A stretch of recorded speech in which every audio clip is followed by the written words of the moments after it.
Now we're done with our lesson this morning, class. Do you have any questions or clarifications? If not, I will be the one asking. Okay, so what is our lesson again, class?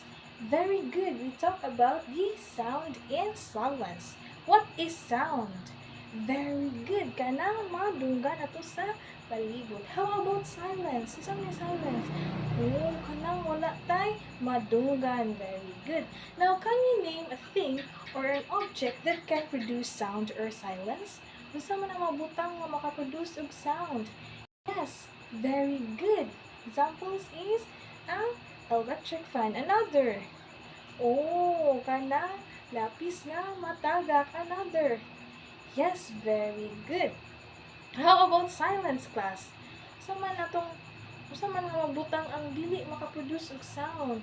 For example is ang very good ang ato ang mga notebook. Kung dili nato hinabtan wala tay sounds nga madunggan. Okay, very good. Now, what was the loudest sound you heard? Unsa man pinakakusog nga sound inyong nadunggan? In our room. How, for example, sa atong room, unsa man? Yes, very good. Ang tingog sa ato ang mga classmates. Okay, how about sa atong bahay? Unsa man? Very good. Ang mga tingog sa sakyanan. Okay. And what was the quietest sound you hear? Naba mo yung mga nadunggan nga pinaka-hinay o dili yun halos madunggan? Yes, for example, ikaw, matulog ta, wala ta kayo madunggan, di ba? Okay, very good. I'm glad that we already have learned our lesson this morning. So now, let's have another game. So do you want to play a game, class? Okay, very good. Now, the title of our game is called Sound Detectives. We are going to be sound detectives. Our first mission is to listen for silence. Now, I want you to see properly and let's close our eyes and be very, very still and quiet. I will give you 30 seconds to 1 minute of quiet listening, okay? So are you ready? So please close your eyes and remain silent, okay?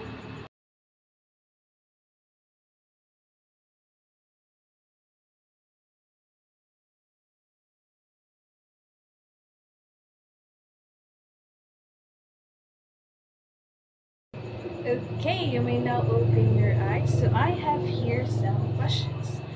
Now, did you hear a perfect silence, class? Oh, okay. Namapahat mo. Another question is, what did you notice even when it was quiet? Unsa man inyong nabantayan bisag hilong kayo to? Di ba naamay mga gagmay nga tingog nga madunggan na tulo basta hilong kayo ta? Another. Wala gyud tay madunggan or ang kaluskos na gyud sa mga tao or ang mga tingog ganara sa atong palibot ang ato ang madunggan. Okay, very good. Now, let's be sound detectives once again. But this time, we're going to listen for a different sound around us. Keep your eyes open and ears ready. Point or raise your hand when you hear a sound, okay? Are we clear? Okay. Now, I want you to have our focus on yourself. Now, can you hear a sound inside our classroom? Unsa man?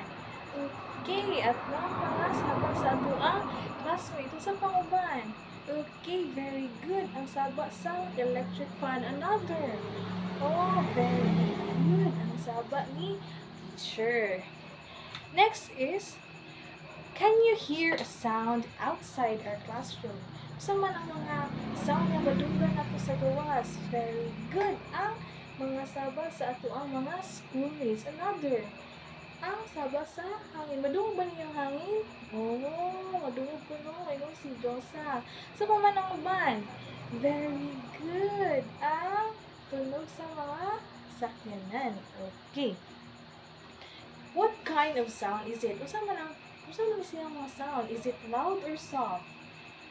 For example, is kanang tingog sa atong mga schoolmate outside. Usog ba? Or hinay? Oh, kusog kaayo. How about ang tingog sa ato ang mga classmate? Kusog ba or hinay? Hinay, kinaabang si teacher. Pero kung wala si teacher, for sound ba na? Okay. Now, I have here a thing. Now, I want you to observe this one or listen to this one. What does it make? Very good. It makes a sound. How about this one? If I just hold it, does it make a sound right now? Wala, di ba? Kay wala man gilihok ni teacher. How can we make it or make it a sound? Unsa man itong buhaton para motingog di siya balik? Very good. Ato ni siya i-shake para motingog siya. Okay. Now I'm glad to know that you already learned our lesson this morning, class. Now, I want you to prepare your colors. So do you have colors in you? Okay, so you only need two colors, the red and the blue. So teacher will give you some activity sheets for you to answer. Are you clear? Teacher will provide activity sheets for you to answer. Okay, so this will serve as your activity. So what you're going to do is you're going to observe the pictures below, color the picture red if you think these pictures create sound, and color blue if they don't have a sound. Okay, can you pass this? One. So if you cannot properly see the pictures in the papers, teacher Flora will also project here the pictures in our screen. Okay, so 1, 2, 3, 4, 5. Are you done? Okay, kindly pass your papers forward. Okay, thank you. And for your assignment, class,